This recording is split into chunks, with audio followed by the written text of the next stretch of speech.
and we will as well. When we return with more of Talk of the Neighborhoods, well, we'll shift gears, but not by much. More politics this time. State politics. We're a little less than 3 weeks from the state Democratic Party state primary, of which there were several Democratic races, including the race for state treasurer. Last week you met Barry Feingold.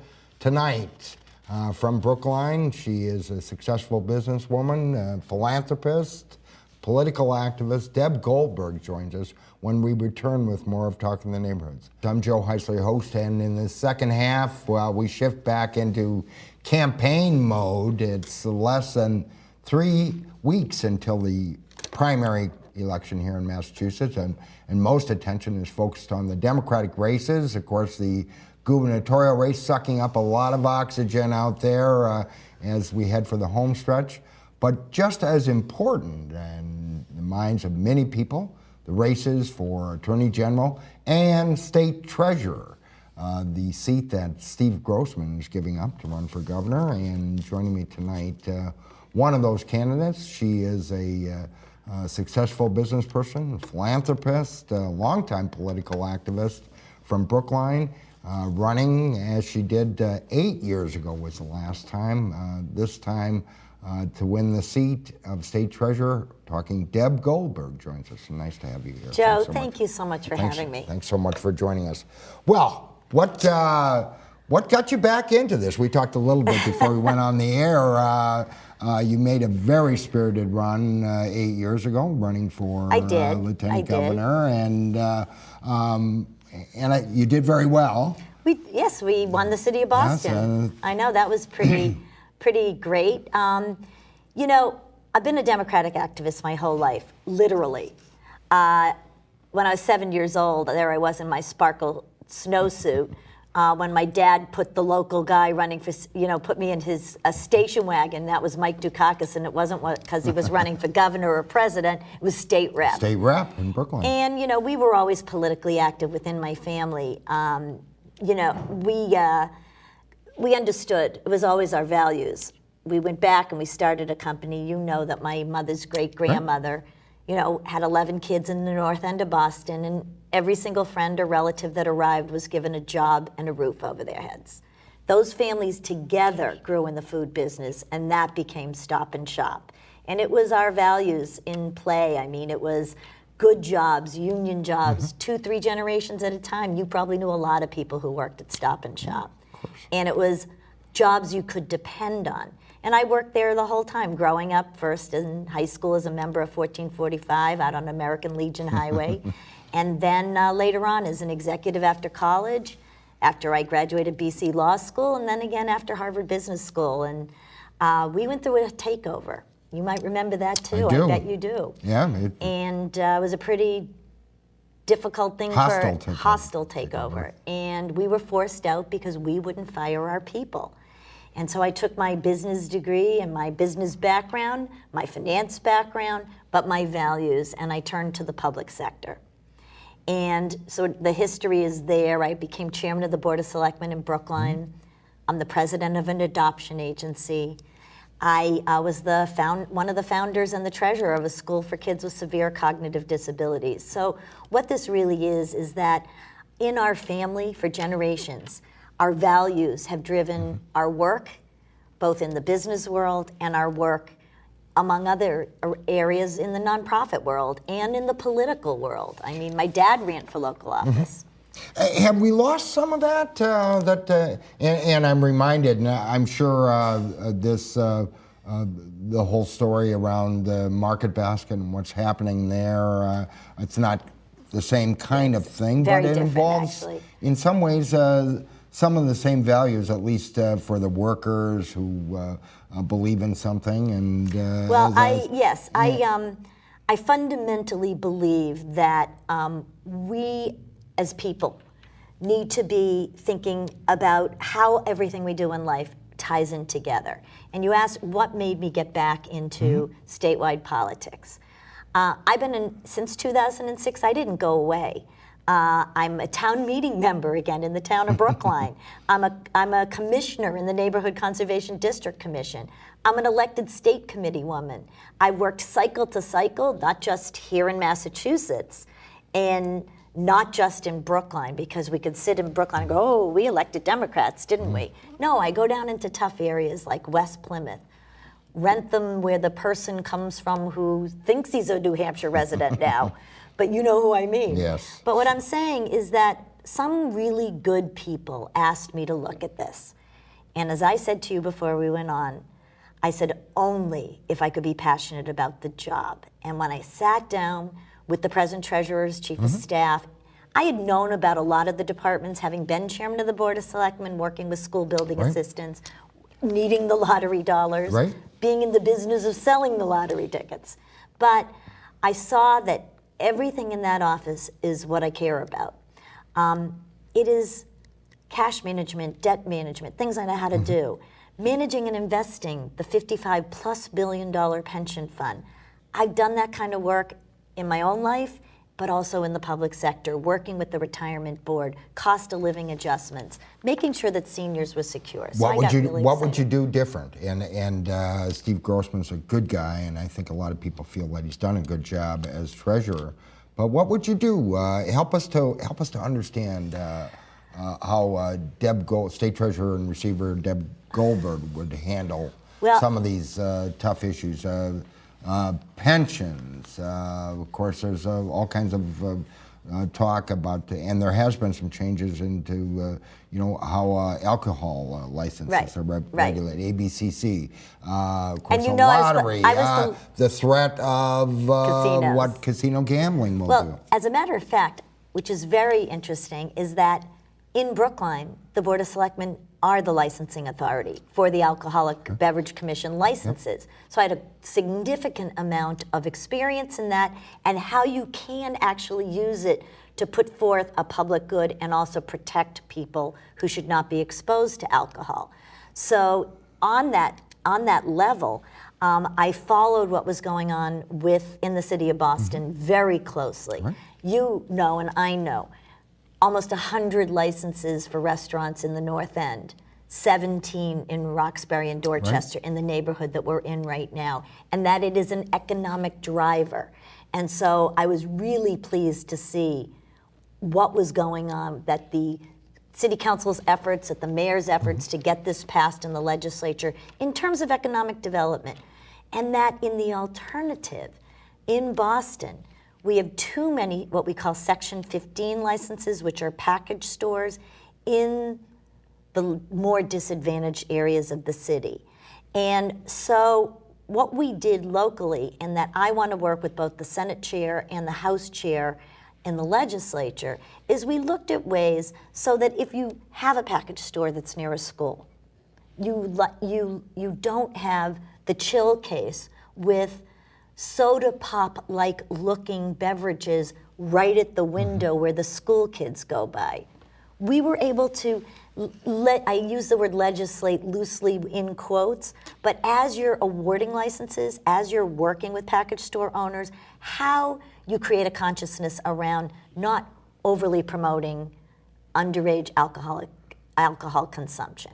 But in the treasurer's office, there are so many things that I can also do in the public policy arena. I have the business skills and the finance skills. Such as?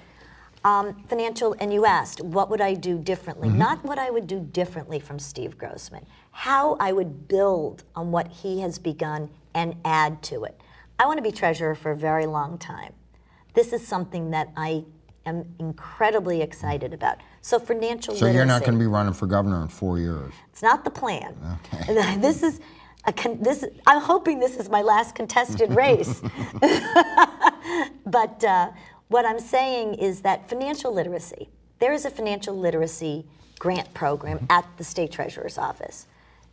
Terrific pilot programs in high schools, with seniors, with veterans.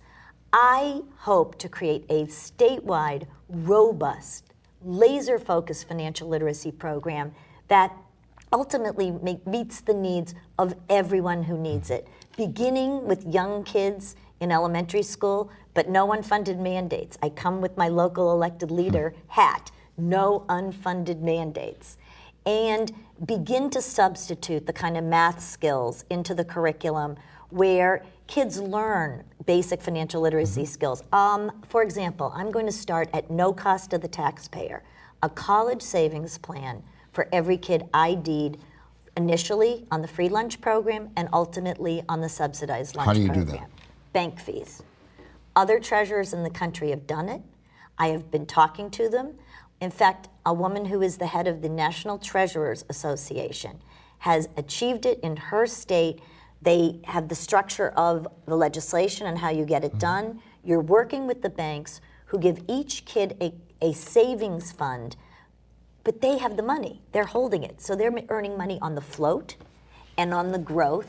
And kids begin to learn basic financial literacy around their own college savings plan, but they also are 7 times more likely to go to college. I'm for voc schools, I am for apprenticeship programs, but as we look at the 21st century, and you and I both read Boston Business Journal, where's the growth? Healthcare fields, high tech, biotech. Kids are going to need at least an associate's degree to have the skill set for those fields. And that combined with what's called, and I don't know if you know of it, the dual credit program. Are you familiar with this? I'm not. Go. It is high schools working with community colleges and public colleges, giving kids as their juniors and seniors in high school credit towards that college I think degree. they're trying to do something like that with Bunker Hill Community College Yes. and Madison Park. Okay. Now, and those are great ideas. Yeah. It's how we're going to get these kids to have the skills to fit the jobs here. And I'm sure your opponents in the primary and in the general election, when you win the primary, will also have some good ideas. How do you set yourself apart from them? Because it seems on the surface you're all good Democrats and you're all thoughtful, well-intentioned people. How do you set yourself apart from that in this with 3 weeks left to go? Well, I think the same way I won the Democratic convention. Here I was running against a state senator and a state representative who had a built-in vote. Literally, the reps and the senators support their colleagues. And I just got out there in front of people and I said, this is who I am, this is why I'm running, this is what the treasurer's office does. A lot of people don't focus on what the treasurer can do and what the treasurer can't do, actually. People sometimes talk about public policy positions that they're passionate about, but it may not apply to the job. And I said, and this is why I'm running and what I can do in this job. I think that there is a major difference between me and the gentleman I'm running against. The treasurer's office is an office with 9 departments, or even more if you include in some of the tangential ones. You have 800 employees. 400 of the employees are union employees. No one I'm running against has ever negotiated a collective bargaining agreement or has managed large groups of people. It's really an executive function. And this is the unusual background that I have how I'm different. That I have had that background, managing people, negotiating collective bargaining agreements, and in fact, from the management side, have learned to blend democratic values with running things well. Town of Brookline, everybody jokes about Brookline. We have the plastic bags, we have the styrofoam cups. I'm not going to mention anything. But what I'm trying to say to you is, I come out of that environment of being able to do that and yet can stand in front of a progressive group of people and say we do nothing that impacts the AAA bond rating. Because in the business that we came from, we were run very well. The only reason we went through a hostile takeover was the crash of '87, stock market crash, when our crash dropped in half and green mailers bought in. I mean, it was a classic Wall Street move, but otherwise we were known to be a safe mom and pop stock in a company that was well run, that had no excessive spending. worked on thin margins, and took care of people. When you see this, and not to detract from what we're talking about, but when you see this happening with the market basket, does it kind of bring up some nightmarish scenarios? It is different. It's a private company. It's family-owned, technically. Well, you know, and not a publicly traded company. You're not the first person to ask me this. The Globe, John Keller, everyone has asked me about it. Firstly, I'd like to say that this is a tragedy for the 25,000 families, but it's not just those families. If there's a small business owner in a strip mall next to a market basket, that person is being badly hurt. The vendors are being hurt. The suppliers are being hurt. And the Merrimack Valley economy. And so I think that this private feud that's going on is tragic. I think it's a remarkable situation in terms of the relationships of the employees and Arthur T. But in terms of us, it's actually the exact opposite. My grandfather divided the stock equally among his siblings. So there was no dispute. There was no dispute. My father and my mother worked there. I was going to work there. I'd be there today. We were forced out because we wouldn't fire our employees after a private equity group in Wall Street took us over. So it's quite different. And in fact, a Globe reporter, Shirley Leung, said to me, "How do you feel about not being at Stop and Shop anymore? And how do your parents feel?" And I said, "It's still devastating." We went down to Quincy for the 100-year anniversary, and there were people there who walked up and said, "Mr. and Mrs. Goldberg, Debbie," they call me Debbie, that shows how far back, and they said, "Deb, we miss you so much." And it was bittersweet. It was bittersweet. I'm a grocer. But I also think there are basic values about that, and that what I learned and how I felt about my role in life, I bring to the treasurer's office. Use all my background, use my skills. Remember, every day it's about people. It's about making sure that women are paid what they're worth because it's a family issue, not just a woman's issue. Making financial literacy programs available to immigrants, culturally sensitive, in a language that people understand. Free tax prep. We're going to work with nonprofits. I was driving along the highway into a city, and I saw these storefronts that said, tax prep, tax prep. So I turned to somebody and said, "This is not a retail operation I'm familiar with. Can someone please look into this?" People who don't understand how to fill out tax returns walk in. They're given cash up front, which is a percentage of their refund. And then the company turns and gets the full refund for people who can least afford it. So we're going to work with nonprofits and get that done. Well, okay, we've got just a few minutes left. So 3 weeks left. How do you get up over the top here now? Are you, so much was made, of course, when Tim Cahill was elected treasurer Yes. by the Tim for Treasurer ad by his daughter. Now, we've come a long way since then, but I think there are a lot of people who've looked for that. Well, that's what I was going to say. Are you looking for? Is there a Deb for Treasurer moment coming? Well, I think there has been. I mean, it's critical to communicate with the voter. When I would go into a community during the pre-convention and caucus time, 70% of the people would be undecided. And that's sort of typical. And when all three of us would present our positions and I was able to communicate with people, I'll never forget getting a call from Representative Sarah Peake from the Wellfleet and Eastham and Provincetown and Truro group. I got 57% of the vote. And it was merely my ability to, I think, communicate my passion and where the differences were. Good people running. So if given a chance to, state your case, you're comfortable, you're confident. I feel comfortable and you confident. You have the money to go on. We have the money to communicate. We're on the air. I don't know if you've seen the ad. I will tell you, I was at the Falmouth Road race yesterday. True story. Woman came up to me and she went, wage equality. She said, college savings plan. she started telling me my ad. I said, she said something about the future. And I said, opportunity? And she said, opportunity. And then I said, one more thing that was important to me. And she goes, adoption. And I said, and that little boy had his 24th birthday the night before, Saturday night. And so I hugged her. I said, of course. I mean, that amazed me.